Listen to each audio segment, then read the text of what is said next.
I'm looking over the stories. Oh, what's this about the Watchmen creator? Like, saying, like, he said some crazy shit today. Oh, was Alan Moore saying shit again? Yeah. Here, I'll find the article. Alan Moore. Alan Moore's always saying something crazy shit. Yeah, how he despises the superhero movies of modern day. I'm sure he does.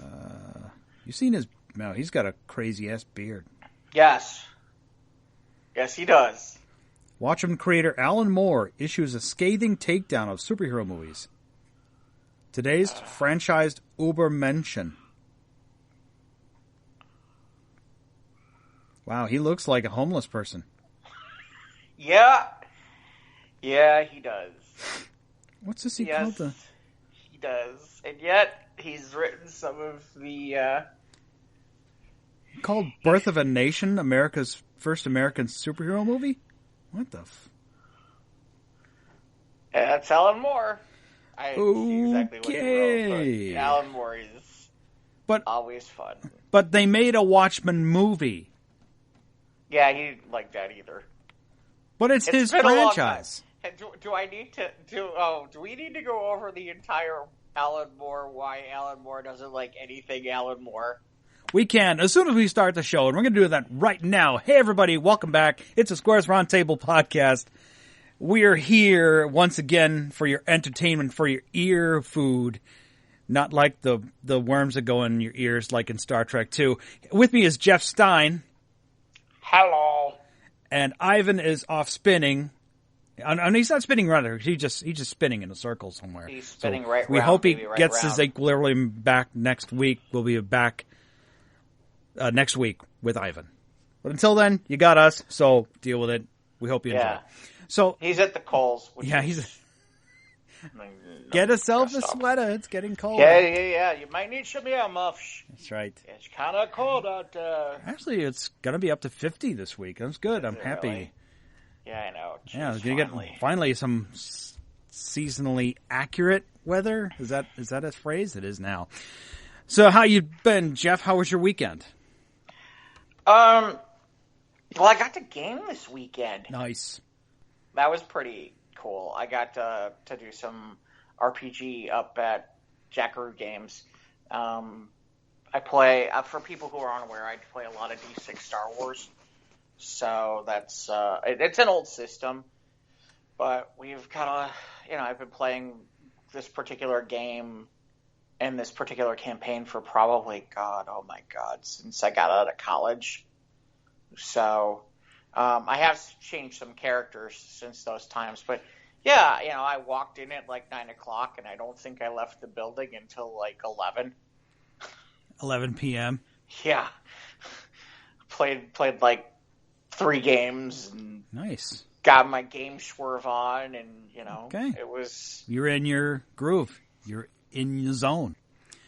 Now, you playing the Star Wars role-playing game. Were you avoiding Mandalorian spoilers? It's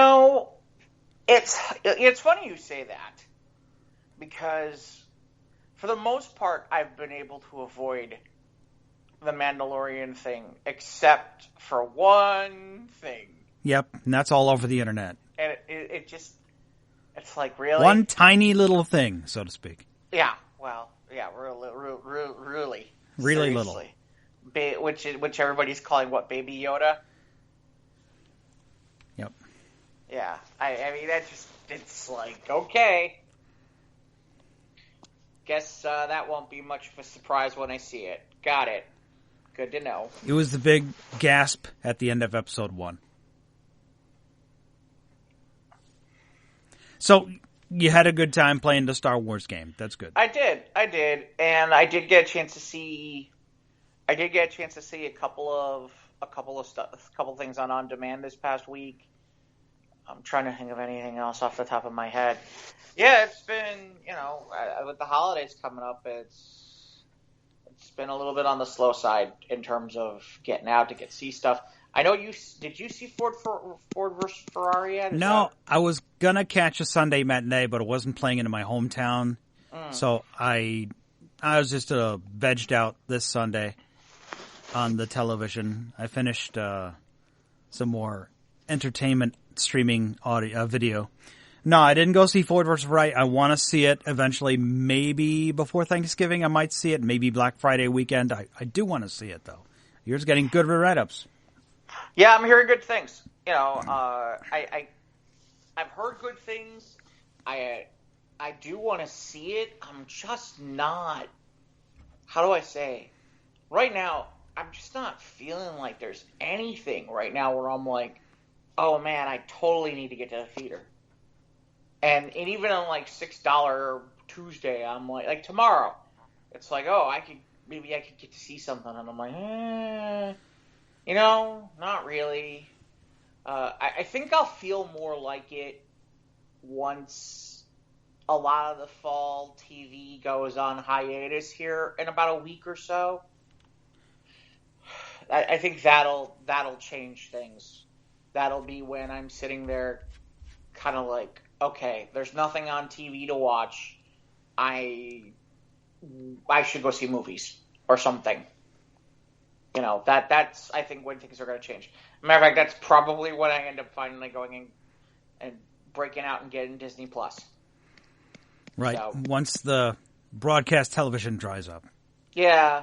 I will admit there's a lot of stuff. You know, there's a lot of stuff I've been DVRing, and I kind of laugh because it's like people, you know, it's like, well, haven't you seen this movie? No, I haven't seen that. I haven't seen this. I haven't seen that. So it's like, really, I've been watching a lot of DVR. As a matter of fact, I think I mentioned last week that I talk a little bit about what I've been DVRing and what I've been watching.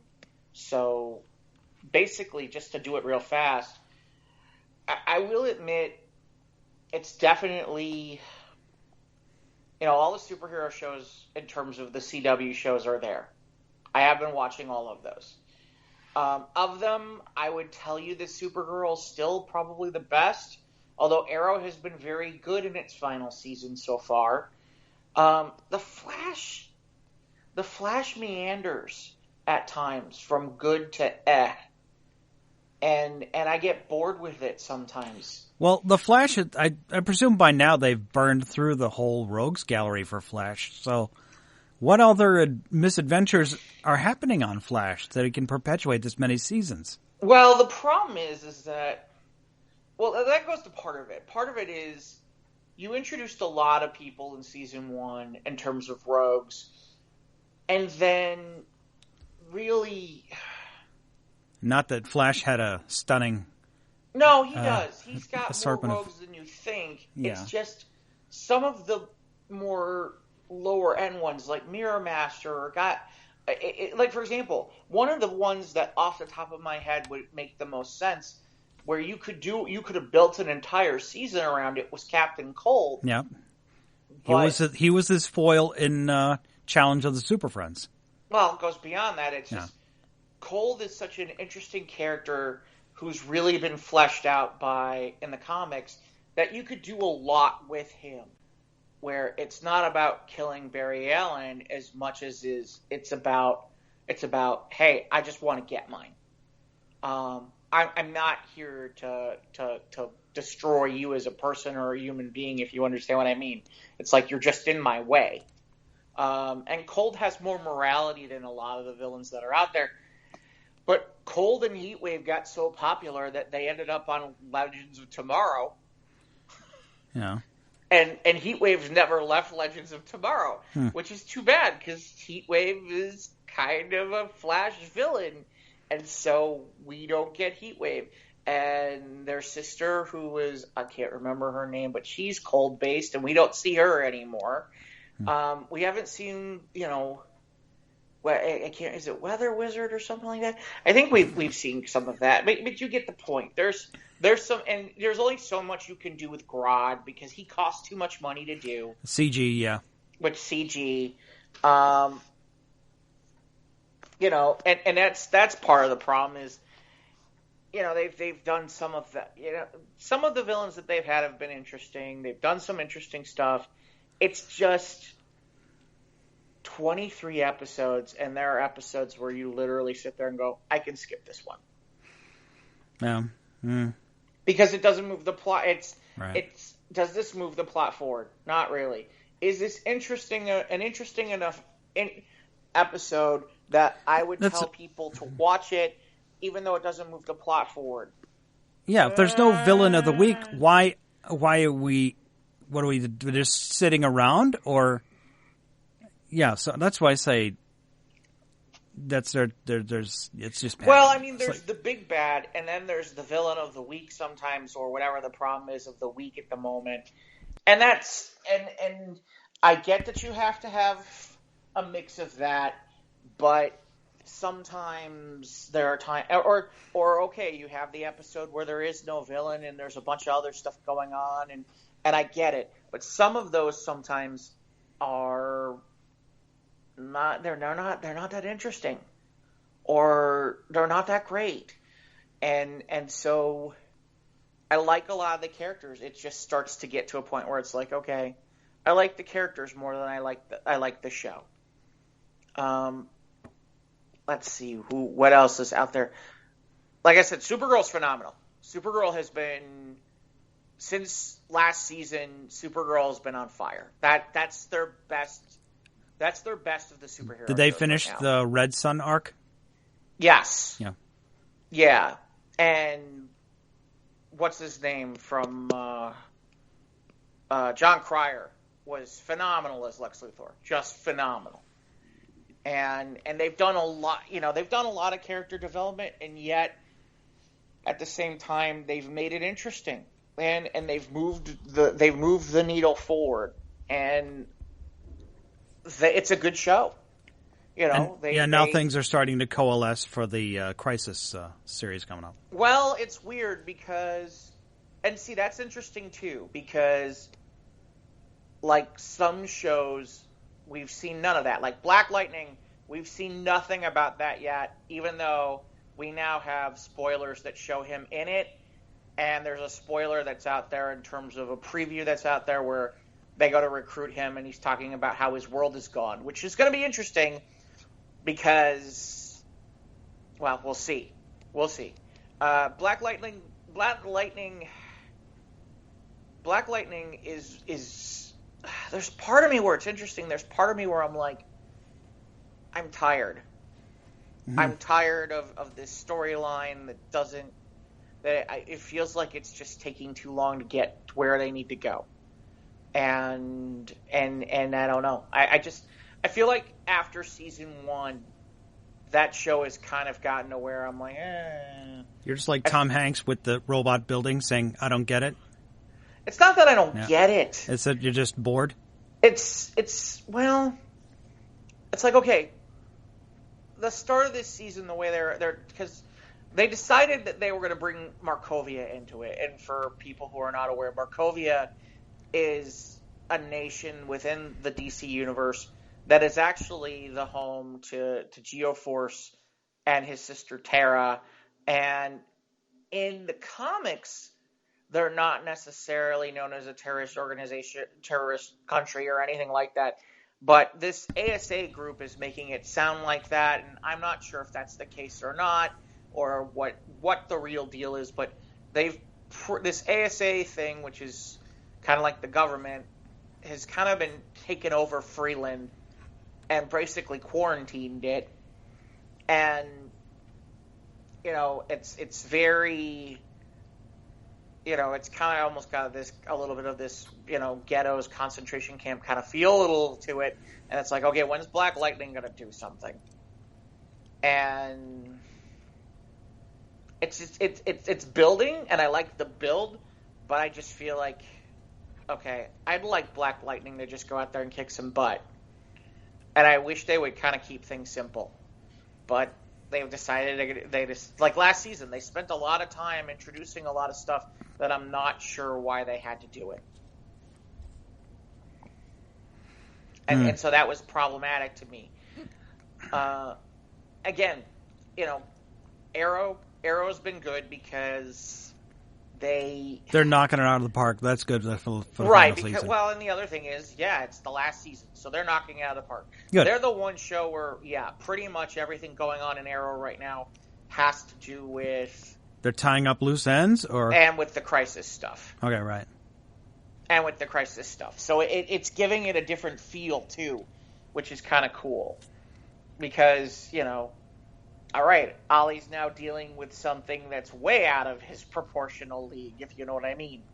And yet, they're finding ways that this ties back to where a lot of the episodes tie back to different seasons within Arrow itself.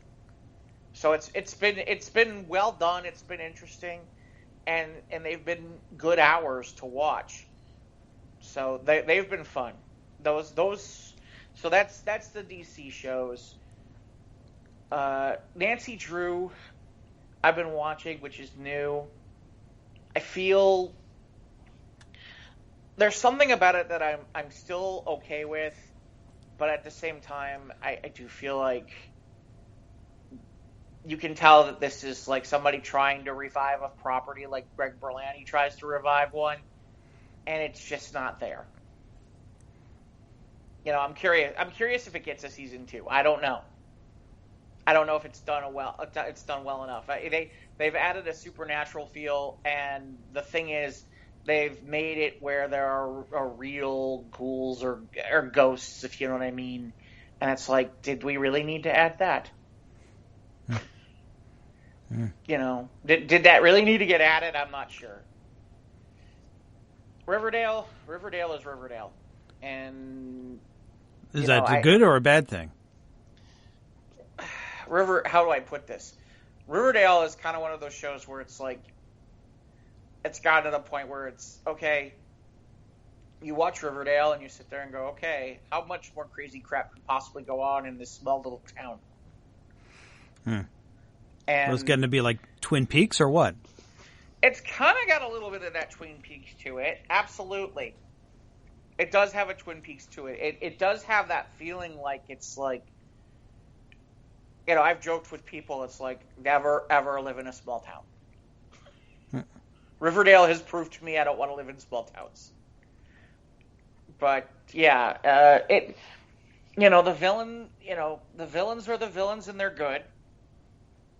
Archie, they've made a way. Archie at times is a little too brooding for my taste. And I missed the part where he was a little bit more. In a couple of the earlier seasons, he was a little bit more happy, if you know what I mean. Yeah, just more positive, kind of. Yeah, he had a little bit more of a happier vibe. In fairness, I wonder how much, the story took a little bit of a turn because obviously Luke Perry died, so now it's Archie doesn't have a father anymore either. So the positive is that means we're getting Molly Ringwald on a regular basis, who's playing Archie's mom, which is kind of cool. But and I am kind of surprised. I will say I am kind of surprised that the couplings have kept about the same, if you understand what I mean. I'm a little surprised by now. We're still we're in what, season 4 or season 5? I don't know. And I would have thought by now maybe Veronica would be with somebody else, or maybe Betty would not be with Jughead still, and yet they still are. I'm not against it, but I'm just surprised. Okay. At least you're still engaged on some level. Yes. No, it's a good show. It's okay. a good show. It's interesting. Jughead is Jughead pretty much plays the narrator on that show. Huh. And for the most part, that show is really about Jughead, Betty, Archie, Veronica. Right. There are some other players here. Obviously Hiram Lodge too is the bad guy, but and Reggie? There's some other what about Reggie? That get brought into it, but yeah, I shouldn't say that. Cheryl Blossom does get brought in quite a bit, but yeah, I'm surprised how little Reggie has to do. Not to say that he's not on the show, but I'm surprised there hasn't been more with him. Ox has kind of been, is it Ox? Moose. Yeah, the big guy. Yeah, he's not. They're barely doing anything with him. If anything, what's interesting about Riverdale is that they do have a little bit for the adults to do. Like Jughead's dad and Betty's mom and Veronica's two parents. You get the idea. Right. So there's something at least to that.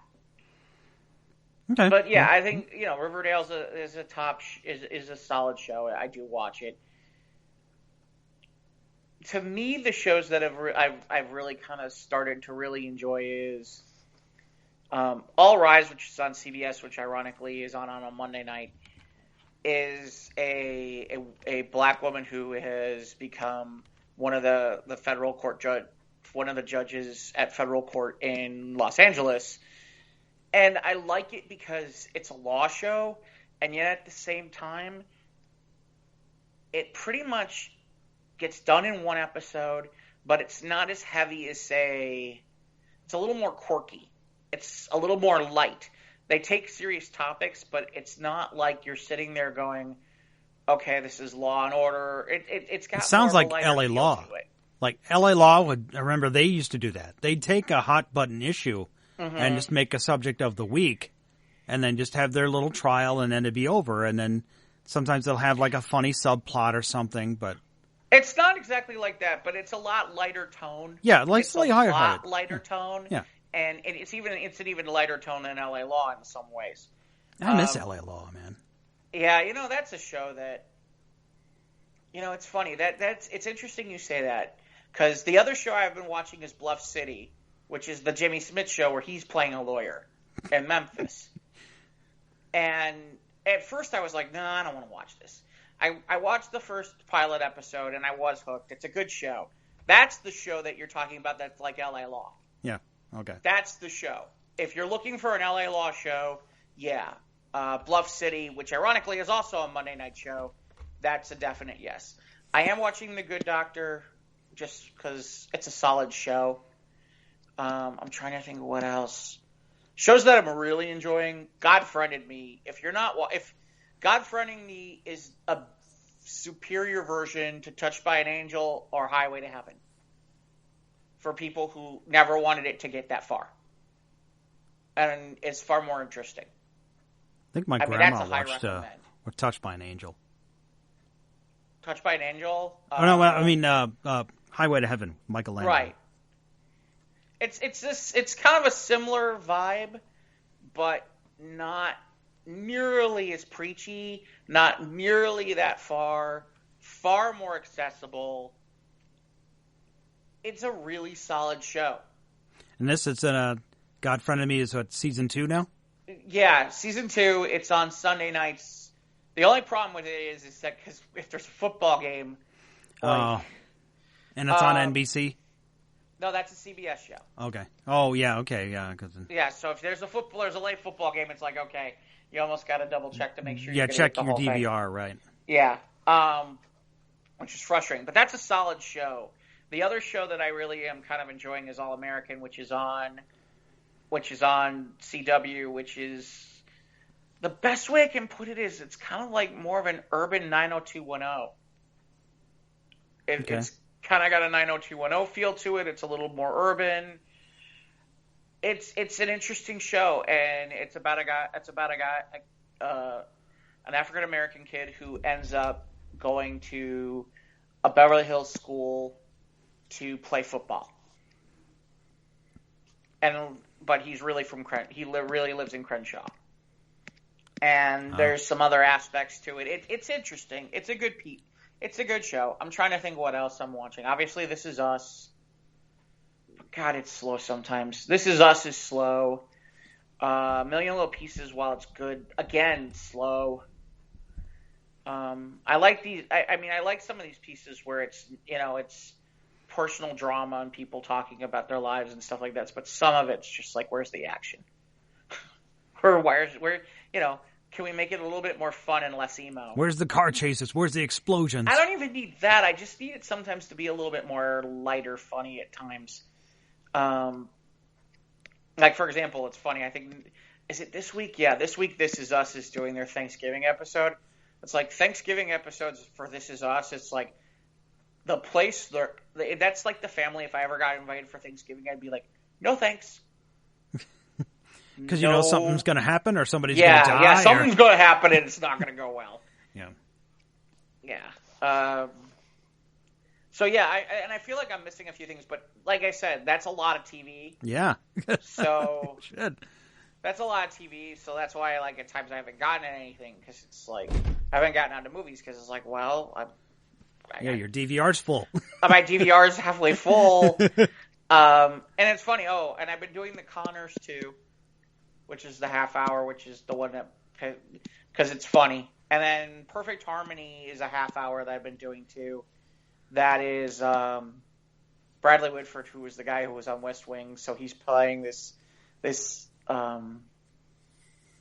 guy who is from the north who is teaching a choir in Kentucky, a church choir in Kentucky, and they're trying to win like this contest thing, and he's like a fish out of water, and they're all like acting like these goody two shoes who are like God fearing, and he's like, "Oh, give me a break," which is kind of funny. But it tries too hard in sections, so I'll give it a little bit more time. But yeah. I'm trying to think if there's anything else that, no. That's a lot, though. Yeah, you've been on the boob tube. Yes. I am the tube that is the boob, yes.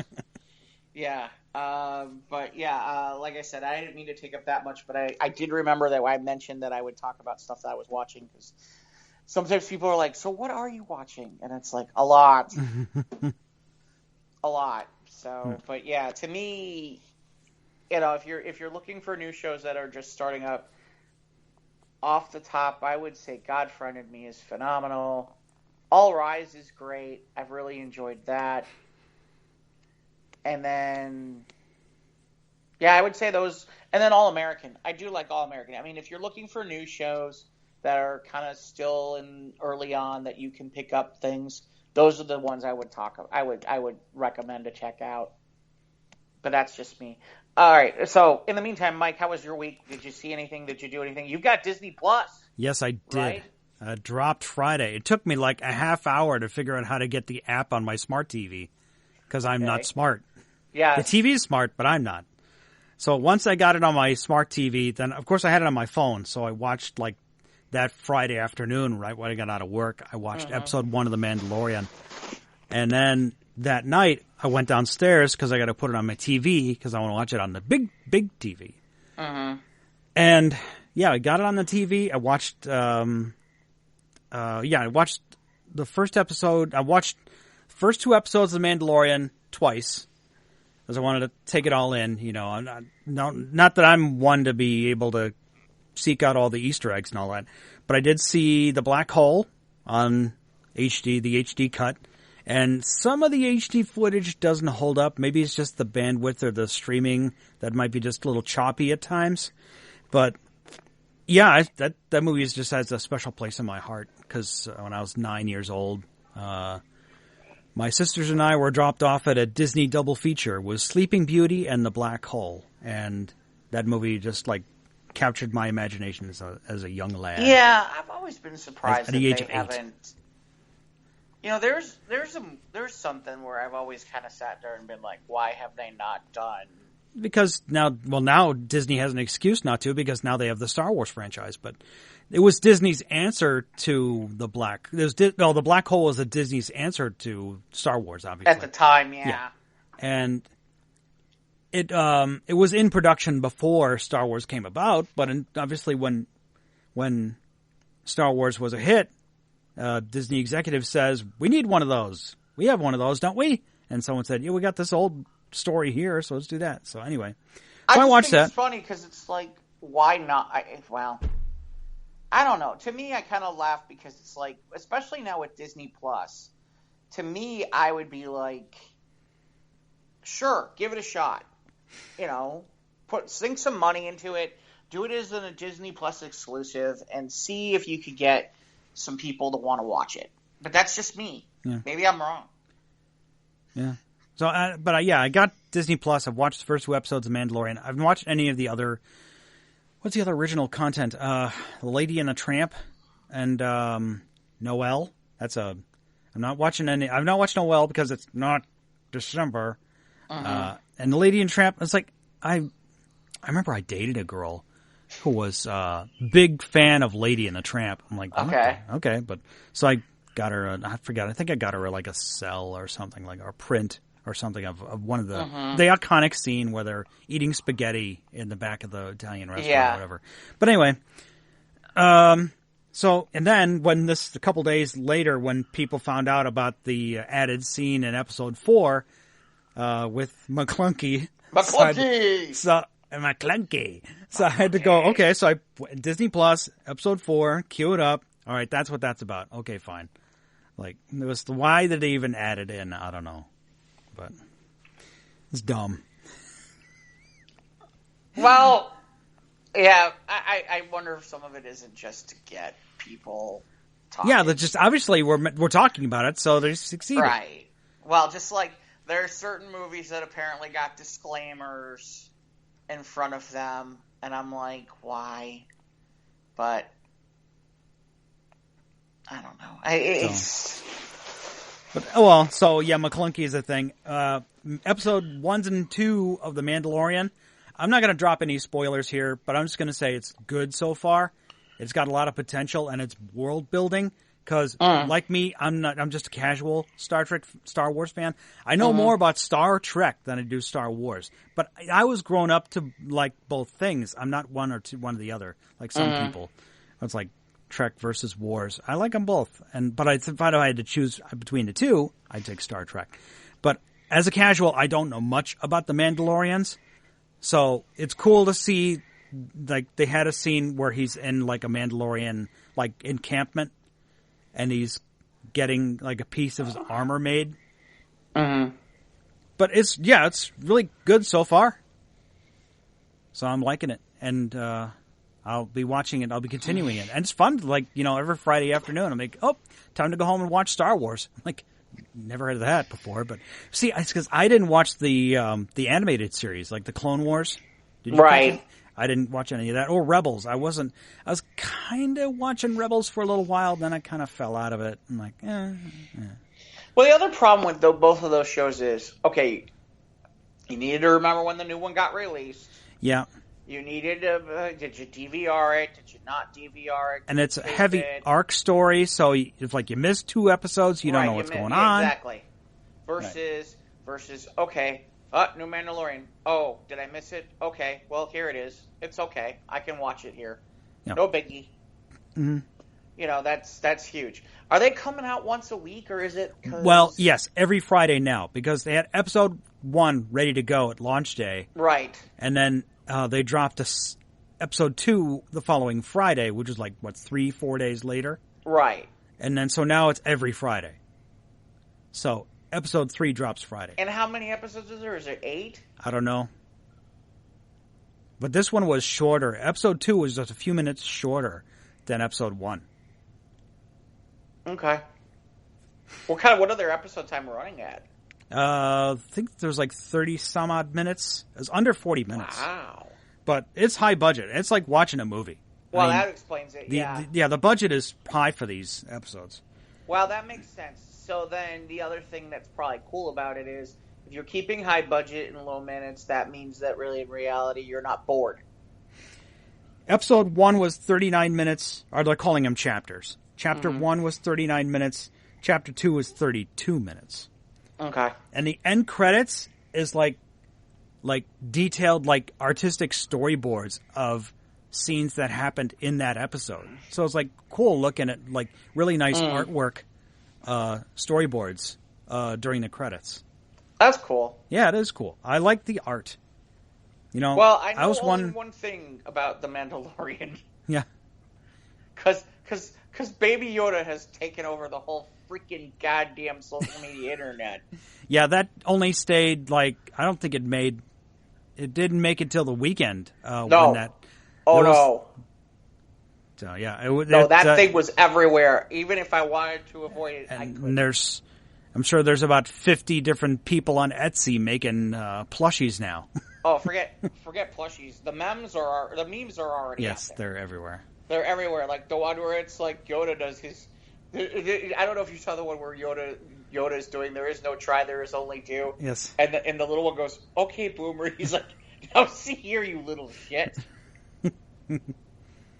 That was the best one. And then there's the other one where the Mandalorian's got his rifle and the baby's next to him, and the baby says, "Take the shot." Oh, I didn't see that one. That's good. I'll put that in the chat. Anyway. Okay. No, that's a good one too. Yeah.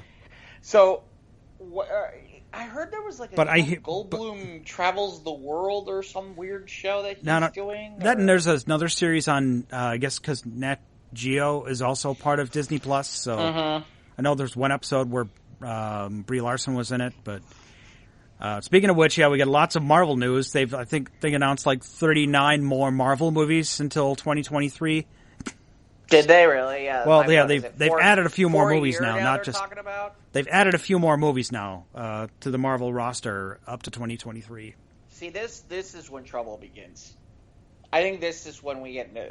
I think this is when the trouble begins. Is they think. I mean, there's demand for it. Don't get me wrong, but I think if you're going to continually have 4 a year, I don't know. I'm not sure about that. But, okay, let's see how it goes. Do you think there's really demand for 4 a year? We'll see. Well, Star Wars thought they were able to do 3 a year, or 2 a year. One in the fall and one in the summer. Or one at Christmas and one in summer. They thought they could do that with Rogue One and Solo. But then they kind of tripped over their own feet. The thing that's funny about that, because they didn't do that with Rogue One. That's right. Rogue One was. It's in December. That's right. Yeah, I remember the trailer was in April. They tried. Yeah. Solo was the only one that they tried in May, and I'm still not convinced that half the problem isn't that you put it too close to Avengers. I'm still not positive of that, but. Yeah, Infinity War was May, and then Solo was like late June. Was it late June? I think it was. I think it was either mid to late, or was it July? I thought it was mid-May. I thought it was like right next to. I thought it was something like maybe it was early June. Solo, whatever. And then Deadpool, and it's like that was the other problem. Yeah, and Deadpool 2 came out that summer. Everything was like all at the. Yeah, but anyway, yeah, Disney Plus is good, so I'm digging it. I'll dig into more of the original content, and I will be rewatching at least. I want to watch these episodes at least twice just to catch them, just to soak it all in. Well, that's the other thing. I'm under the impression I've heard that apparently some of the deleted scenes from Endgame are also available. Yeah, I remember right before Disney Plus launched, they talked about the deleted scene where Tony Stark talks to his adult daughter. Yeah. After he snaps. Yeah. Right. Supposedly that's available now. Okay, that's also that's on the. Standing. Okay. So it sounds like there's some added bonus content and whatnot. No, good on them.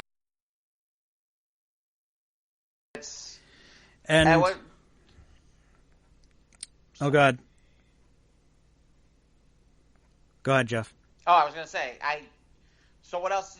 Anything else other than going through a whole bunch of content? Watched season 3 of The Toys That Made Us on Netflix.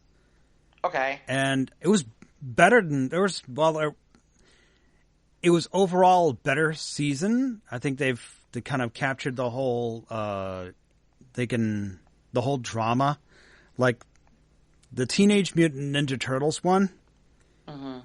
Was really good. It got me a little choked up at the end because the creators kind of parted ways, and so it was good. And I think you'd enjoy the wrestling one.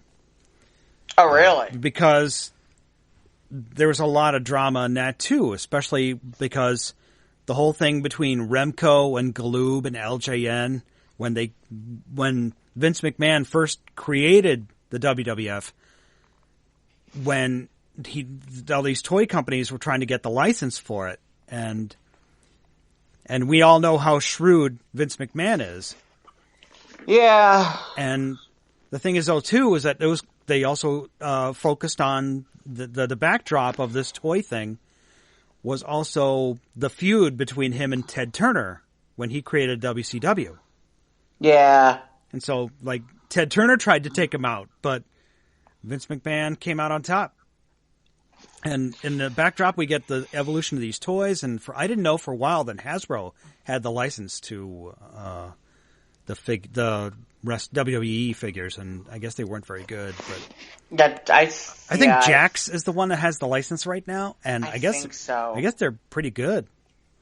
You know, I gotta be honest. I was never into the WWE figures. Yeah, that's fine. But it sounds like there might have been some interesting stuff about the. Oh yeah. About the what is essentially the late '90s, early 2000s with the what is called the Monday Night War. Oh yeah, the Monday Night between WCW Nitro and Monday Night Raw. Right. They did focus on that too. Like I said, you should watch if any of the ones you should watch. I think that's the one. Well, it's funny because it's like Vince McMahon is shrewd and he's so smart, and yet he gave us characters like Skinner and the Gobbledygooker. Yeah, they do talk about the gobbledygook, I think. Hashtag make the gobbledygook figure. Oh my god. There's a gobbledygook figure? No, there was a hashtag to maybe get one made or something, but I think that was a joke. But also how interesting how, like, when Mattel got the license, that's right, yeah, Mattel has the license now. Yeah. And when Mattel got the license, they understood that there's more female wrestler fans. Mm-hmm. And so they made more figures based on the female wrestlers because that rose to prominence in the 2000s and the early in the aughts. Mm-hmm. So that was interesting too. Like I said, it was really good. They didn't talk to many of the wrestlers, I don't believe. Just some wrestling toy experts, which is just pretty much like super fans who are like, they get a chance to be interviewed for this documentary. I get to be interviewed. That's it. The other ones were My Little Pony and Power Rangers, and again, you get a lot of the backstage drama, especially with the guy Haim Saban, who owns Power Rangers, and how his relationship with Bandai, and that was interesting too. But yeah, I liked season 3, and this delivered. So I hear good things about that show. So yeah, the Star Wars one I'd still say was probably one of the best ones. The Barbie one was really good too, because those chicks they were out for blood. When any other toy line, any other company made a dolls line to compete with Barbie, they'd go in and like. Right. Well, that makes sense too. Take them out. Barbie was on top, and those chicks was. Barbie was on top. Yeah, that's right. Hey man, it's the truth. Anyway, so that was my week. I don't recall Whips and Chains Barbie. There's probably one out there. There probably is. Probably some. Said to the places of the web that make all the unlicensed clothing for Barbie. Yeah, I'm sure. Just getting ready for Thanksgiving too. Like I said, I didn't see Ford versus Ferrari. I'm going to get to it eventually, maybe next week. Now that I've only got one episode of Mandalorian next week, I don't know if I'm going to do that. Watch the episodes now that I got them all at my fingertips. I don't know if I want to do the thing like I did with Marvel last year, leading up to episode 9. Oh yeah, yeah. Because now I'd have to watch like 2 a week. Yeah. Well, I got too much to do. We're on Thanksgiving here, so plus you'd be stuck having to watch. Well, never mind. I'm going to leave that alone. Yeah, there's the Jar Jar. Yeah. No, I wasn't even thinking about Jar Jar. Okay. I'd much rather watch Jar Jar than Last Jedi, but that's McClunky. McClunky. McClunky. I have a feeling that's our episode name. It's McClunky. I think it's out there now, so we'll figure something out. So yeah, I did some streaming too, and like I said, watching the snow melt, so hopefully get the leaves done in time for Thanksgiving. We'll see. Yeah. Yeah, no, like I said, let's see. I'm trying to think of any, as long as we're talking streaming for a second. So I guess Netflix is doing an exclusive Beverly Hills Cop 4. Okay. So we'll see. All right. That makes sense to me. That, although it's funny because you'd think that that's something that could go to the theaters. I guess HBO Max is talking about a Friends reunion special. I thought actually probably the most interesting piece this week. Did you ever watch soap operas as a kid? No, because growing up, summer vacations, me and Grandma would watch the game shows. Okay. And then when the soap operas came on, I went outside and played. Okay. So no, I didn't watch the soap operas. Yes, the big news about the Days of Our Lives this right, week. That was what I was going to get to, which is really, it's interesting because I guess they have enough material to go through to sometime in August 2020. But it's going to be interesting to see where this all goes, because if that's gone, then I'm trying to think, I think there really are I think that was one of the last 4 that still exists. Yeah, because Young and the Restless ended. No, Young and the Restless is still there. Oh, I thought the show ended. No, it's Young and the Restless and Bold and the Beautiful because they're half hours and they're on CBS. Or is it Days of Our Lives? I don't remember. Days of Our Lives is on NBC still. Okay. And then General Hospital is on ABC. That's it. The soap opera. That's where we're at with the daytime soap opera, which once was the most dominant thing on daytime TV. Yep. Now it's reality shows, judge shows, talk shows, cooking shows. Yeah. No, speaking of wrestling, we did watch there was a wrestling episode of Toys That Made Us, and last week South Park had a Macho Man kind of cameo. Why did they go after Macho? Why do they have to have him look like Macho? He looked exactly like Macho Man. I know. He even did a ooh yeah kind of. Ooh yeah. Yeah. Yeah, that's. But to their credit, he did a good impression of Macho Man. Yeah. And then the other big news of the week is apparently CM Punk is back, at least doing some sort of analyst work for Fox on WWE programming, and by the time this airs, we'll have heard what he's going to do for the first time, so that'll be interesting. Trying to think of anything else until we get to other, because I know there's other stuff we need to get to, but I did get a chance to see 2 movies over the weekend off of on demand. I did get a chance to finally see Good Boys. Oh, is that's Seth Rogen one? The Seth Rogen one. Yeah, I mean, it was good. It had its moments, but I really kind of felt like a lot of what they did was for effect to get the laughs, if you know what I mean. Just shock value? Just shock value to get laughs. That some of the jokes were, like, at one point, to hold certain people back from getting out of a door at a convenience store, they use a double-ended dildo to hold the door closed.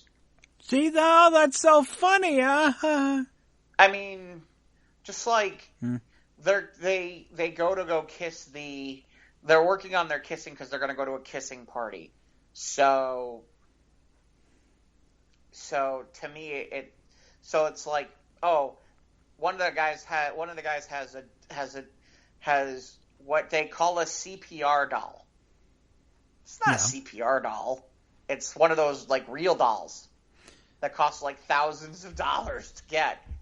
And it's like, I don't know how. Maybe the CPR dummy just has like the upper torso. I mean, that's all. I mean, it's just from the waist up. Not even have like, they don't have like arms past the elbow. Yeah. Well, and I mean, I guess the thing that's weird is it's like they're supposed to be in 6th grade, and I just feel like, especially in this day and age, 6th graders, they seemed awful sheltered about, like, reality. Like, in 6th grade, I feel like I knew that would, like, I would have known that was a sex doll. If you understand what I mean. Yeah. Well, I was pretty sheltered, too. I understand, but, I mean, literally, it was like, that's not a CPR doll. It's like, I feel like at 12 I was smart. Mark, even you would have been smart enough at 12 to go, that's not a, just like they're trying to, like, Google, like, kissing and they end up on a porn site. And they're like, oh my God, look at what they're doing, and that's disgusting. I don't know. I feel like for 12, that's not exactly how I was acting at that point. But that's just me. No. There was the one kid, the guy, the black kid, who in character, his name is Lucas, and that kid, I swear to you, it's like, if you ever had a secret that you wanted to tell somebody, that you were like, whatever you do, don't say anything, this kid would basically tell it in 2 seconds flat. And that's what he does, like, the entire movie. Oh, okay. And it's like, to some people it would be really, it's kind of funny, but I'm kind of like, okay, so basically he's the ridiculous goody-goody. I don't know. Like I said, it was amusing. I'd call it a 2 yeah man movie. 2 out of 5? Whoa. Yeah. 2.5. Okay, well, you got a couple of good laughs out of it? I got a couple of good laughs out of it. Okay, good. I'm glad I didn't see it in the theater. Oh, God. On the other hand, I did see Racing in the Rain, which was that dog movie from last summer. With Milo, what's his name, from This Is Us, and then Amanda Siegfried, and then I can't remember who's the voice. Is it Jeff Daniels? Solid movie. Okay. Solid movie. Where's that Kevin Costner? Was it Kevin Costner? I don't know. It was voice of the dog who narrated the movie. Mm-hmm. Yeah. But, it's your usual typical that kind of movie, but at the same time, it was better than the usual one. Okay. It was solid. If you like those kind of movies, this was a better than usual one. I enjoyed it a lot. I enjoyed it far more than Good Boys, that's for sure. I would give it 3.5 yeah mans. Good. I don't know. I feel like I could give it more, but I don't know that I want to go there. All right. But and so then next week is this weekend is the big, huge weekend with Elsa versus Mr. Rogers. Oh God. Versus the 21 Bridges. Is that what this is this weekend? That's the big three coming out this weekend. Well, we already know what's going to win. Yeah. We already know. I mean, Frozen is going to be like an avalanche. If anything, this is a good weekend to see anything but Frozen. You should be just fine. Yeah, you get the whole row to yourself. Seriously, just don't go see Mr. Rogers. I feel bad. I have this funny feeling that 21 Bridges may not do the numbers it should. Yeah, I think you might be right. I think it may not do the numbers you should, because I think what's going to end up happening is the people who are not going to get stuck going to see Frozen are going to end up at Mr. Rogers. Because it's Tom Hanks. And that's a Mr. family Rogers movie, too. I don't know if 21 Bridges is rated R, I think. I don't know if it's R or PG-13. I'm not sure. I could look it up. I'm not sure either. Like I said, it's one of those where...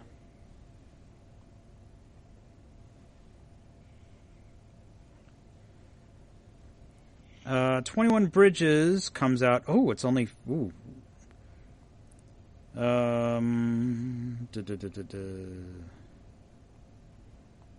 According to Rotten Tomatoes, it's only 47% from critics. Yeah, It says rated R. I'm not ready to justify Rotten Tomatoes yet, if you know what I mean. Yeah, I hear you. But these are from critics, actual critics, from not the critics. Not the because it's not out yet. So these aren't fan reviews. Okay.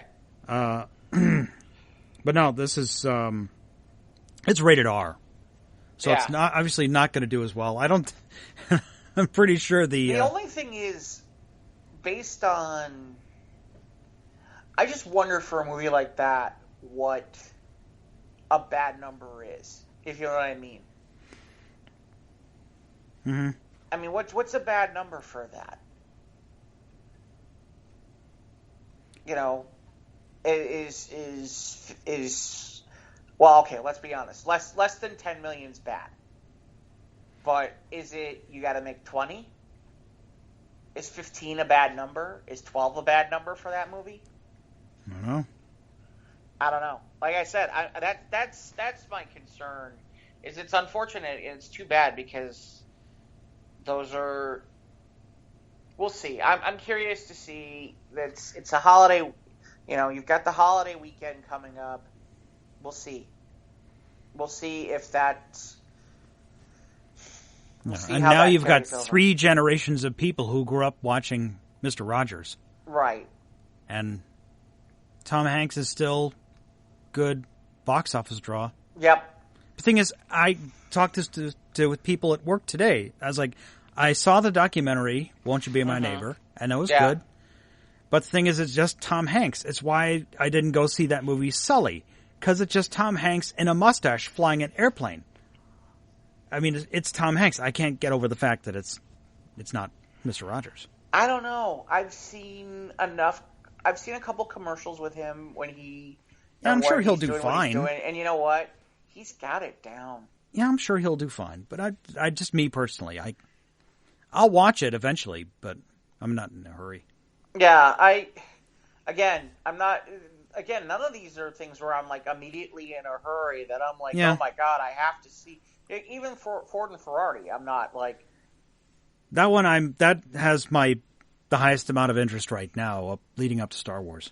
Mm-hmm. So, yeah, I mean, I feel like it's kind of interesting. I feel like one of the things that we didn't have this year that we've had in previous years is some sort of big time movie that lands. Well, actually, I take it back. What am I saying? I was about to say we don't have a really big time movie that's going to land right before Thanksgiving or sometime in November, but that's not true. The answer to that question is unfortunately a movie that neither one of us wants to see. It's Frozen. It's Frozen 2. Mm-hmm. It's Frozen 2. Frozen 2 is going to just destroy everything in sight. I don't think it'll do the numbers that Frozen 1 did. You don't think so? We've had a couple of shorts past since then of the Frozen series. It's so and popular, though. It's not. It's very popular, but I don't think it's going to do the numbers that Frozen 1 did. I don't know. I think every kid on the planet wants to go see that movie. You know? I just... We'll see. I hope there's a part of me where I'm like, yeah, I hope. But this weekend, it's got to split the receipts with Tom Hanks and Mr. Rogers. So, well, like I said, I think that's. You see, in Frozen, that first Frozen came up it was sort of like grassroots. The way that Frozen, it just kept building and building, and more people were talking about it. And then that song went over the radio, the No Song we're talking about. You know which one we're talking about. Yeah. And that one hit saturation. Song. Yes, that song. And so this one, the hype is there, and the Disney machine knows how to hype a film. Yep. And know that there's and you've been watching ABC the last couple of weeks. You'll know that they've been promoting the hell out of Disney Plus and Frozen 2. What was I watching? It wasn't even on ABC. Oh, I know what it was. I was watching The Masked Singer. On Fox? On Fox, and they had special... Well, Fox is... Well, not that Fox, but I'm sure it's part of a deal. Yep. Oh, I'm sorry. I've been watching The Masked Singer, too. That show's hysterical. The only thing is you got to make sure not to look at the internet, because otherwise it's no fun. Oh, the internet has spoiled it? Of course they do. They all sit there and they all try to figure out what the heck it is. That's why I can't look at it. The first season I looked at the internet because I was like, oh, I want to know what everybody thinks. And then after I got done the first season, I was like, I'm not asking the internet ever again. It's no fun. Oh. It's much more fun to sit there and have your wacky ideas and be wrong. Okay, well, I'm glad you're enjoying it. Yeah. Like you said, that show could be better, but it is fun. And what's his name? Ken Jeong is funny on that show. The judges are good. Triumph the comic dog was on last week, and he was hysterical. They had Triumph the comic insult dog as one of the judges? Yeah, they brought him as a guest judge. Jeez. Okay. He was good. Wow, I'm glad he's still getting work. Well, they had him the week before they had Anthony Anderson. So he's a funny guy. Yeah. They had some interesting people. Right. They totally botched last week. Last week, it was funny. They all kept thinking it was Lindsay Lohan, and really it was Kelly Osbourne. Whoa. Yeah, Kelly Osbourne. And it was funny because Kelly Osbourne was in his costume, and she kept getting mad because everybody insisted they thought she was Lindsay Lohan, but she had swerved them all. Nobody had her. I didn't even think it was her. I was like, that would have been the last person I would have thought of. So, yeah. Okay. Speaking of last things that apparently anybody thought of was apparently Charlie's Angels this week. Yeah, that was on the back of everybody's mind. Apparently so. Well, I said the first thing when I watched that trailer in the theater, I forget which movie it was, but I saw the trailer and yeah. Oh, okay, fine, pass, hard pass. Yeah. And that was it. Yeah, that's it's funny because the comment that she's made. So we'll address it, which is Elizabeth Banks made a comment apparently, and I don't know. She directed the film, or she produced it? She produced it too. Okay. All right. So she made a comment to Wall Street Journal magazine. I guess that she's been facing criticism for rebooting the franchise, and her quote was, "You've had 37 Spider-Man movies, and you're not complaining." She would have been better off basically saying the second part of the quote and missing that part, which is, I think women are allowed to have one or two action franchises every 17 years. I feel totally fine with that. Which, the second part's legit. The first part, not so much. And that's the part where I had my issue. I have my issue with this, which is it's now popular to bash. Yes, it is. You know, amongst the Hollywood. Right. If your movie sucks, bash a Marvel movie. If you can't get a job, bash a Marvel movie. If you can't, if you can't get on the big screen, bash a Marvel movie. It's getting to be like on the South Park meme. They took our gerbs. Yeah. Well, it's like I said, it's just gotten to a point where it's becoming. What do you call it? It's becoming. It's becoming Hollywood's biggest pastime now. Yeah, exactly. Yeah, it really is. It's and the worst part is it's like you can get. It's like there's enough people out there that I think are a little tired. I think there are people that are tired of the nerd culture. I think they really are. I think there are people who are tired of everything is some sort of, like Scorsese said, everything's some sort of circus and some sort of big budget, boom, explosions, all kinds of crazy crap. He said compared it to a theme park ride. Right. Well, Yeah. But, yeah.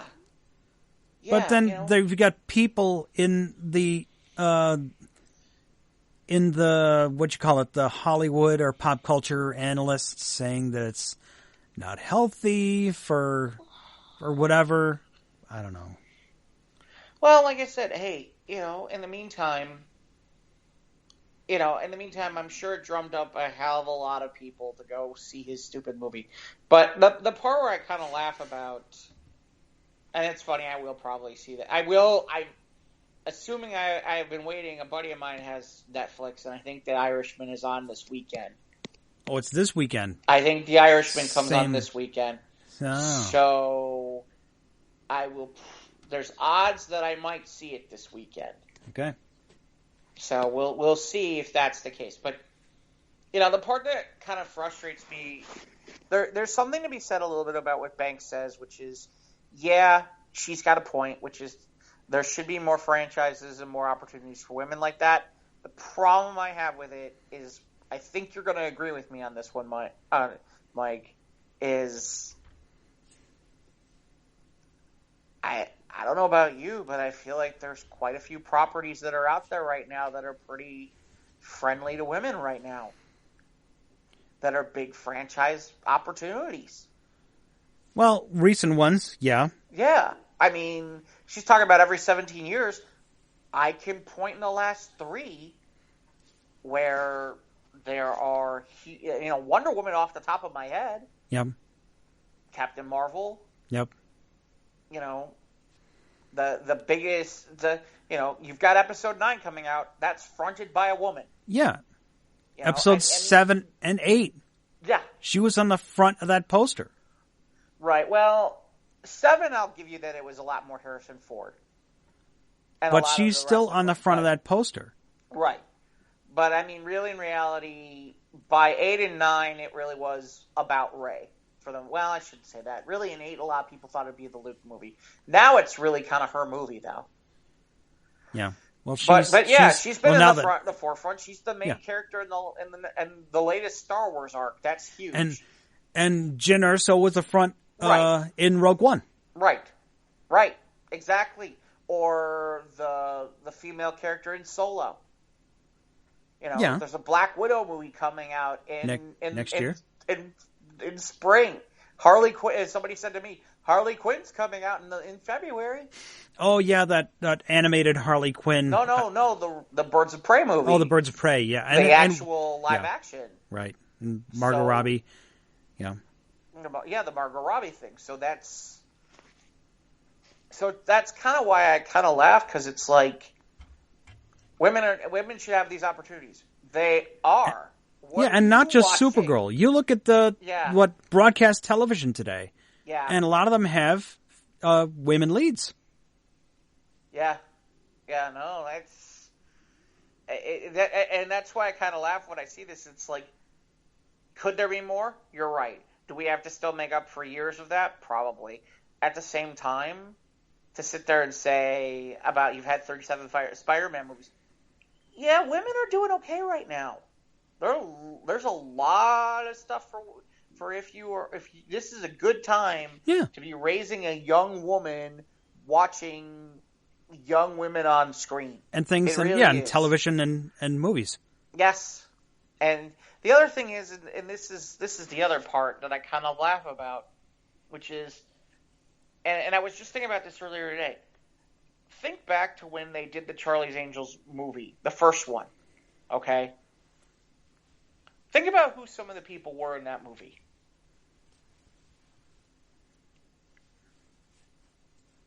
Do you remember who they were? Lucy Liu. Right. Was it Cameron Diaz? Yep. I don't remember who the other one was. And Drew Barrymore. Okay. She pretty much was producing, I think, right. if I remember correctly. Yep. But the long and the short of it is, would you say Lucy Liu, who had just come off of, can't remember what movie she had just what movie or TV show, but she was really, no, you know what it was? She was had done Ally McBeal, which was a hot show for Fox. Cameron Diaz had just gotten done doing The Mask. Okay. And Drew Barrymore was Drew Barrymore. If you understand what I'm getting at. Yeah, the 2000 Charlie's Angels, it made over $260 million that year. But the point this was 2000. Here's the reason I'm saying this. Okay, I'm looking of the names that I'm looking of the 3 women. Now, I'll admit, maybe these are people who are popular somewhere else, and I don't know them. But of the 3 names, the only name I recognize is Kristen Stewart. Right. I don't recognize the other 2 at all. No, I don't. And that's, I think, part of the problem is the trailer was such where I was like, and then I looked at the 3 people in it, and I was like, and that was it. Yeah. And I'm sorry, really, this movie is... Yeah, Elizabeth Banks is in the movie playing Bosley. Great, wonderful. But Elizabeth Banks isn't going to be in the movie that much. Now, if Elizabeth Banks was one of the people who was one of the three, maybe. But she wasn't going to be one of the three. If you know. Yeah. And the other thing is, okay, I don't think there's any connection to the previous Charlie's Angels. Okay, fine. I guess you don't have to. Yeah, there wasn't like a passing things. of the torch or anything like that. Right. Now, that might have spiked some interest. I don't... again, there's not a lot of star power in this movie other than Kristen Stewart. So I'm kind of like sitting here going, you just expected this to be sold on the Charlie's Angel name when Kristen Stewart? I think you're making an error and a mistaken judgment there. Yeah, well, they didn't want to go with big names. Right. Well, it seems like the only big name that they really seem to want to go with was Kristen Stewart. Yeah. And that, good for her. Okay. Good for her. I'm glad she's fronting a major franchise like that again. But like I said, to me, that I think there's a few things that they miscalculated, and it has nothing to do with the fact that there were about the quote unquote 37 Spider-Man movies. Yeah. Maybe it was just an offhand remark that it probably was, and it's gotten blown out of context in the nerd world. But this is why you got. The problem is it was it her blowing off frustration, or is it now everybody is. Everybody. When in doubt, like we just said, when in doubt, bash a Marvel movie. I don't know. You tell me. Yeah, I don't have a good answer for it. Yeah, like I said, it was just the trailer had enough of it. I mean, we've seen a lot of these movies where you have like the action heroes, but they're just I don't know. It's not. I mean, obviously not for me. I'm ill-equipped. What you call it? I'm not qualified to give a response, and that's going to incriminate me anyway if I say. So here. Let me give you an example of how right away I'd go see that movie. Okay, if it's Kristen Stewart and I don't know Jennifer Lawrence, I'd go. We've seen enough of Jennifer Lawrence do some action stuff with the X-Men. Right. Well, and not the like Hunger that, Games. But Hunger Games, right. But the point being is, okay, I'd buy it. And that's the problem I'm having is I'm trying to think of names of people of draws, who would be able to do that genre. That's the other interesting part is it's like, okay, because it's like, okay, could Amy Adams pull it off? I have no idea. I don't think so. Well, Amy Adams would be interesting, but I don't think they said this is like one of the worst box office weekends as far as just like people going to the theaters. Like, this is one of the lowest weekends for as far as ticket sales of the year. Yeah, well, but that doesn't. Well, gee, I wonder why. Disney Plus came out, and there's really nothing. Everyone's waiting on the big holiday blockbusters. Right, exactly. I mean, I've even joked with my with my mom and my aunt who usually like to go for the holidays for the holidays for stuff, and they're like, "We'll go see Cats. You can go see Star Wars." Did you buy your ticket for Star Wars? No. I'm gonna do my usual sneak in, find a day, find a time. Yeah. I really don't want to go into prime times anyway. I just don't. No, I'll be going that Friday night. I've got one other ticket. I got a couple of people I got to see who would fill that seat. That's that Friday night. But so yeah. But no, I'm not. Yeah, it's been disappointing, and I'm disappointed that Terminator franchise hasn't done as well. So we'll see. I'm curious to see on an international level how that works. It's doing well, but they're saying as of now Paramount's looking to lose about $100 million.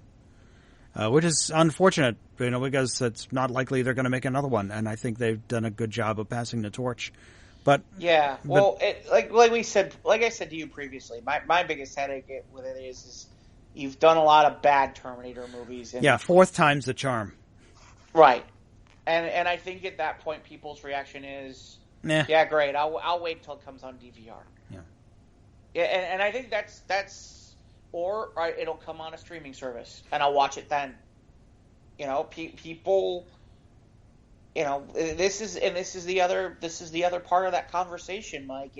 And this is the one we have on a regular basis, which is there's only so much money that people have to go to the theater on a regular basis and buy the food to drop up to $15 a ticket, right? When they're paying $7 a month for hundreds of movies and shows, right? And even with A-list, it's still, I mean, fine. If you bought for example, if you bought like one of the passes, like if you bought A-list from AMC, great. You get a certain amount of movie. That's unlimited movies for. Yeah. Well, it's 21. Month. I think it's for isn't Regal doing that too? Regal Unlimited. Yeah, I think Regal's doing it. Where it's like $21 a month. So you go twice a month, it pays for it. Right. But I don't. Well, if you're going prime hours, yeah. Yeah. But that's the other thing. But here's what it doesn't do. It's not like they let you bring in your outside food. You get a discount. Go to the Walgreens and, that's the one beautiful part about cold weather is you can wear the winter jacket and it's like, yeah, that's what we did. What can I smuggle into the movie theater? That's what we did for Avatar. Bunch of my friends, we stopped at a Big Lots and we got all our candy and pop, and we went in to see Avatar. Yeah.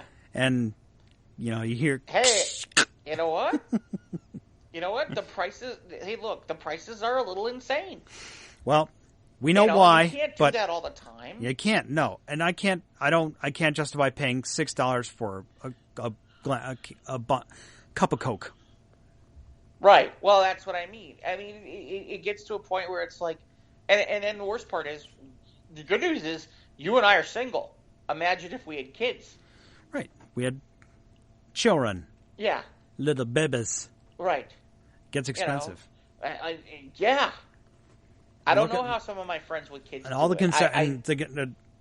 that's why I'm not going to the theater this Friday, because we got the Frozen, and that's gonna be crazy in there. Well, I mean, like for example, kids. I have a buddy of mine who's got 2 kids. Okay, we're gonna go see Star Wars. We're gonna go see an IMAX 3D. We gotta get the popcorn. We gotta get all this stuff. By the time he's done paying, he's paid almost what, $100? Yeah. Yep. That's like Star going Wars. to a ball game. Yeah. That's there's your answer. There's part of your answer. Yep. Prices are high, food's expensive, and you want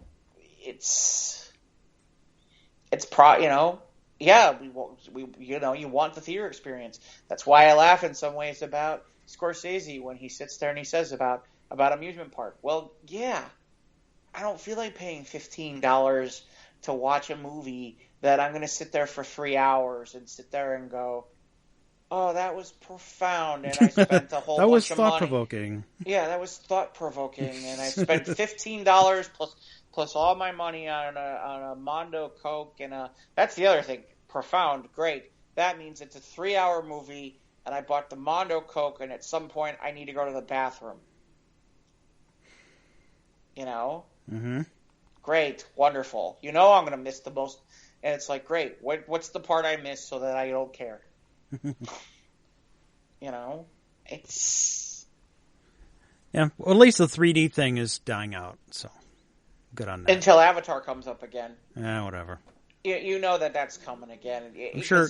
Because James Cameron's made comments about how, well, they just didn't understand, and I'm going to show them how this could be such a great medium for what it was, and blah, blah, blah. And I'm like, whatever.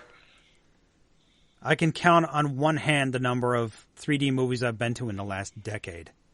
Yeah. So, no. Well, I told you the biggest mistake I made was and I should have gone back and done it, which is one of the movies more recently that I would like to have seen in 3D would have been Ready Player One.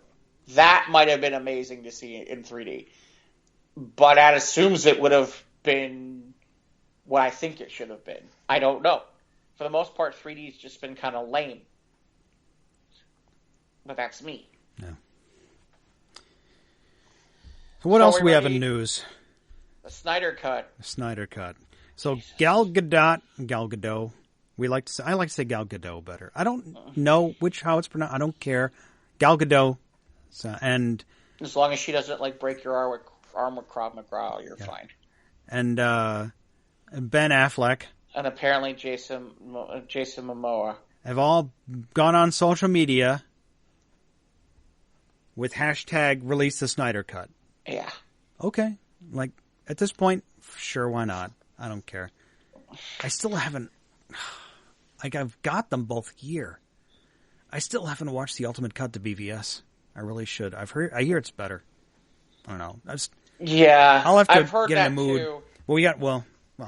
I've heard that too. My headache with it is that, let me see if I got this right. It's even longer to make it better.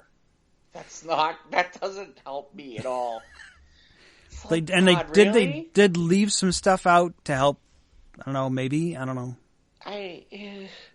Longer scenes. Maybe here's the thought. Maybe the problem is that your script didn't work, or if you can't figure out a way to put these two guys on the screen and make it interesting, you got bigger problems. No. That's just me. Yeah. So okay. So fine. Maybe someday we will see the Snyder Cut, but I think people say it doesn't exist. We'll see. I think I know when it's coming. If I was them, fine. You want the Snyder Cut? Great. It's available on HBO Max. Right. Pay your $15 for the month, and you can watch the Snyder Cut. Right. And all the nerds said, okay. Yeah. And more DC news. You and I posted this almost simultaneously to the Squares Roundtable Facebook page. Dwayne "The Rock" Johnson posted a picture of some artwork. It was rather good artwork, actually. Is it official? Yeah. Well, I'm assuming it's official. I thought it was just fan art or something. No, well, maybe it's not official. I have no idea. All I know is that's the official date, apparently, because they're getting to work on it. So The Rock is going to play Black Adam. You know, yeah. I haven't watched Shazam since I watched it in the theater once. It was good. I liked it. I didn't hate it, but I haven't watched it again since.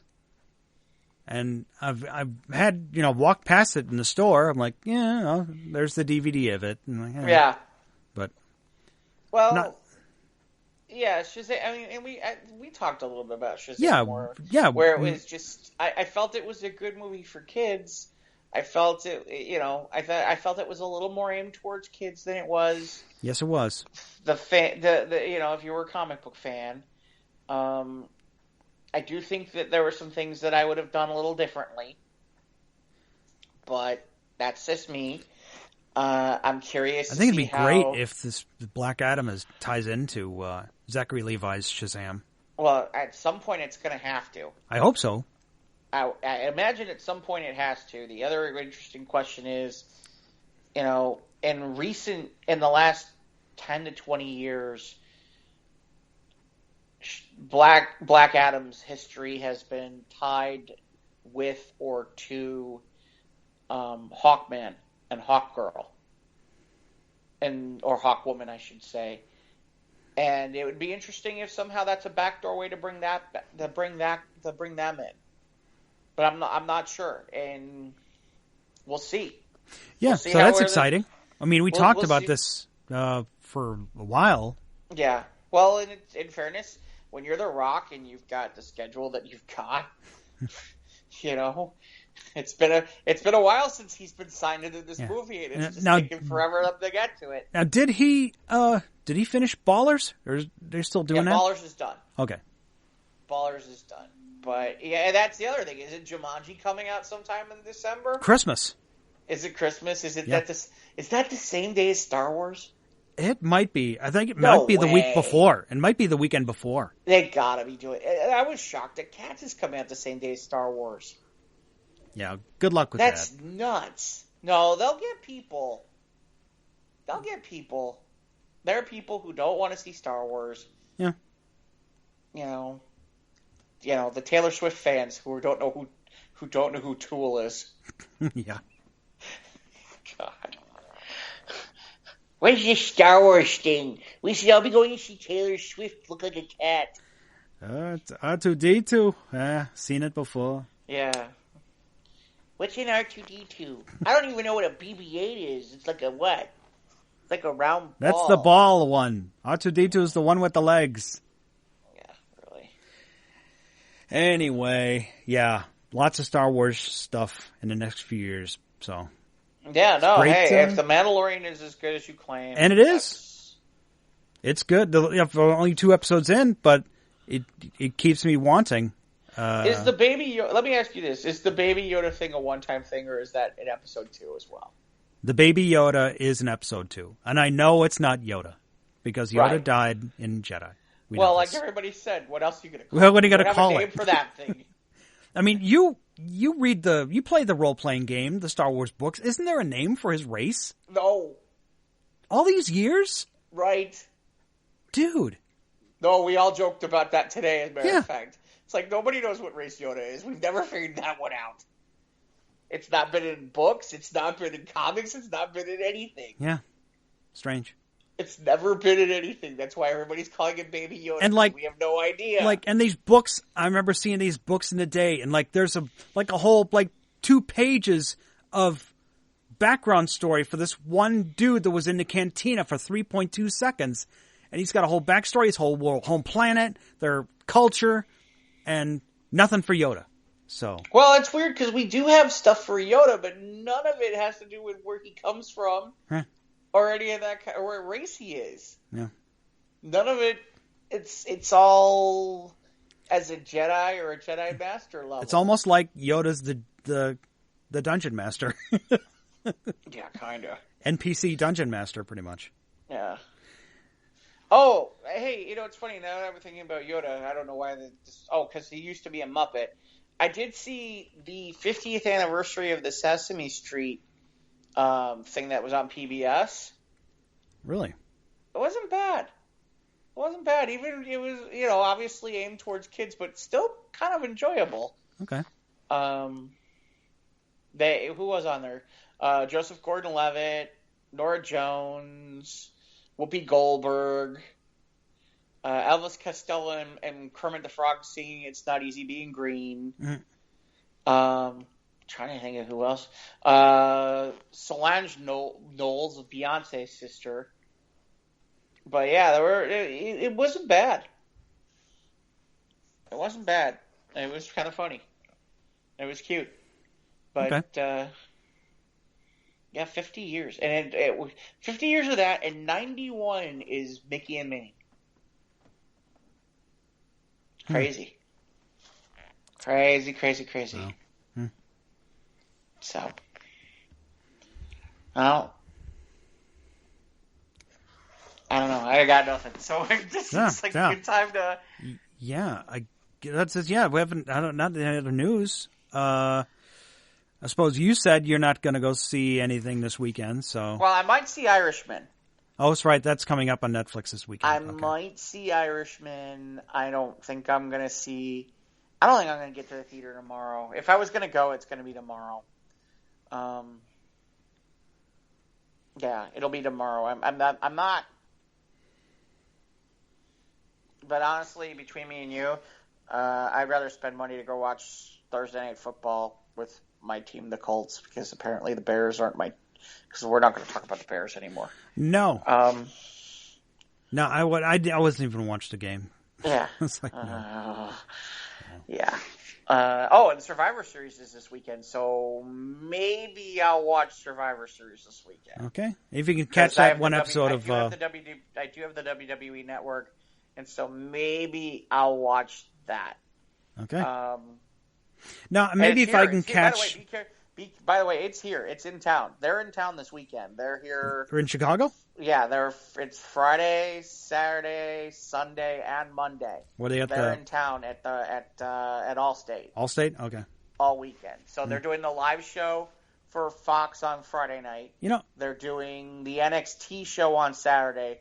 They're doing Survivor Series on Sunday, and then they're doing Raw on Monday night here. It's funny. The only thing that intrigues me, if I knew more about NXT, I might consider it, because they're going to do the old school War Games match from like back in the day, from the WCW days, where they do like the 2 rings where it's covered over by a cage and all that stuff. It's kind of badass, but yeah, I said you should watch that Toys That Made Us about the wrestling. You'd enjoy that. Okay, I'll get. But what other thing? I just wanted to elucidate that I might go see Ford versus Ferrari this week. We'll see. But no, I'm not up for much. Like I said, I'm not. Like I said, to me, I'm just not feeling it at the moment. I guess. By the way, I guess there was some sort of fatal twist for The Walking Dead that I'm kind of like, whatever. A fatal twist in the show called The Walking Dead. I'm shocked. Apparently so. I'm shocked. It made me sit there and think, how many people are really watching The Walking Dead still? I don't know. I mean, they have the Walker Stalker cons. I mean, they still have the conventions. They're still filling those convention centers up. I guess the numbers are still good enough, because I mean they are doing a 3rd series or something, right? I thought there was now just 3 of them. I thought there was just 2. That there was The Walking Dead, and then there was Fear the Walking Dead. Right, and I think they're launching a 3rd. Okay, yeah. I guess the numbers are good enough. I just didn't imagine that they were doing the kind of numbers that they used to do. I don't think they're doing those numbers, but I could be wrong. Who knows? Yeah. So. Oh well. Yeah. But the content is there, so just go out and enjoy it. The other thing that was funny, I saw something on Facebook. I'm curious your thought. Favorite John Candy role? Barf. Spaceballs. Okay. Second place would be Planes, Trains, and Automobiles. Yeah, it was funny. That was there were 4 that were listed, and it was funny because some of the ones that weren't listed that's one of them that wasn't listed was Barf. I totally forgot about. Yeah. The other was Ox from Stripes, was not listed at all. Yeah, Lean Green Fighting Machine. Yep. And the other thing that wasn't listed at all, and I get why, because it probably wasn't a big commercial success, but Who's Harry Crumb? Yeah, was not listed. I liked it better than Uncle Buck. I liked Uncle Buck, and I like him and Uncle Buck. I just feel like... And I liked him in The Great Outdoors. That was one of the ones that got listed. Yeah, that one was okay. Hold on, let me go find it. It was. But Uncle Who's Harry Buck. Crumb was a kind of. It was a really dry comedy. I enjoyed it. I enjoyed all the stupid costume changes and the Inspector Clouseauisms and all that stuff to it. That was fine. The one line about you find that crazy typewriter, you'll find your kidnappers. That's right. Is one of the greatest things of all time. Yeah. Or the part where he's sitting there talking about how he's figured it all out, and then he doesn't realize that the one guy was the guy, and he's like, book him, and he's like, I don't know how you figured it out. Yeah, no, like I said, I always liked the Harry Crumb movie. If anything, it was the one movie where I was like, man, they should make another one. And they never did. Oh, I think that Knives Out movie's coming out from Ryan Johnson is coming out soon too, but no thanks. And I guess that sequel, I don't know if it's a prequel or sequel to The Shining, that Dr. Sleep. Oh, that came out. That didn't do well. Yeah, it didn't, no. No, that just another franchise that might be just dead. That's the wrong time of year. It's horror. They should put that in closer to Halloween. Yeah, the six options they gave for favorite John Candy character were Uncle Buck. Yeah. Jack, the guy when he played in Summer Rental. Oh, I'm sorry, Buff is on here. I didn't look. Okay, so it was Uncle Buck, the guy from Summer Rental. Summer Rental was good. Yeah. When he played Chet Ripley from Great Outdoors. Great Outdoors. Barf from Spaceballs, Spike Nolan, who is from Brewster's Millions with Richard Pryor. That was okay. Yeah, that was okay. And then Del Griffith from Planes, Trains, Automobiles. Yeah. Yeah, I'm with you. I feel like, I was a little surprised because it's like, where's Ox from Stripes?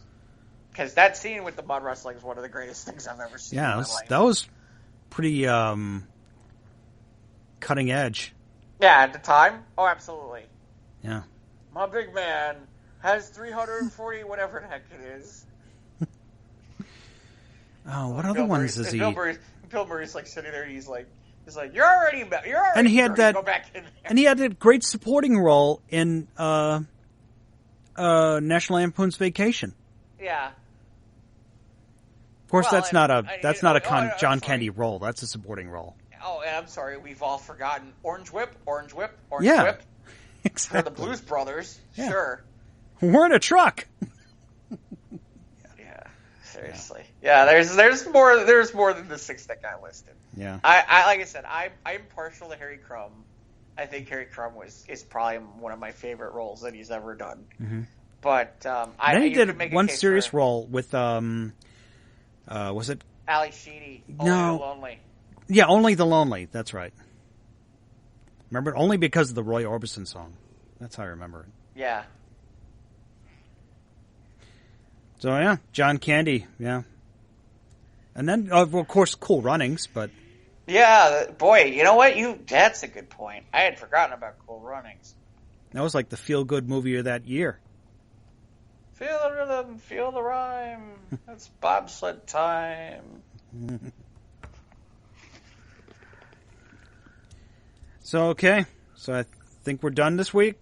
Oh, I'm sorry, I forgot. I needed to tell you. What? One more thing. Okay. Because I don't want to do this on News of the Squared. Okay. So, available Thanksgiving, get this, the Maury Povich game. The You Are Not the Father Maury Povich game. Is this in stores now? It's going to be apparently on Amazon. Okay. Apparently on Thanksgiving. Okay, you can play the game on the internet, or? Apparently, no. It's a game you buy. It's like a board game. It's like a social game. Okay. Apparently, Maury Povich is doing. It's like a board game kind of game. Okay.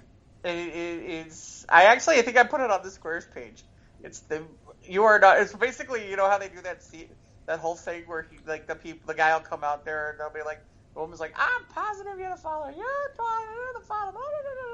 And I'll be like, you are not the father, or you are the father, that kind of thing. So apparently there's a game.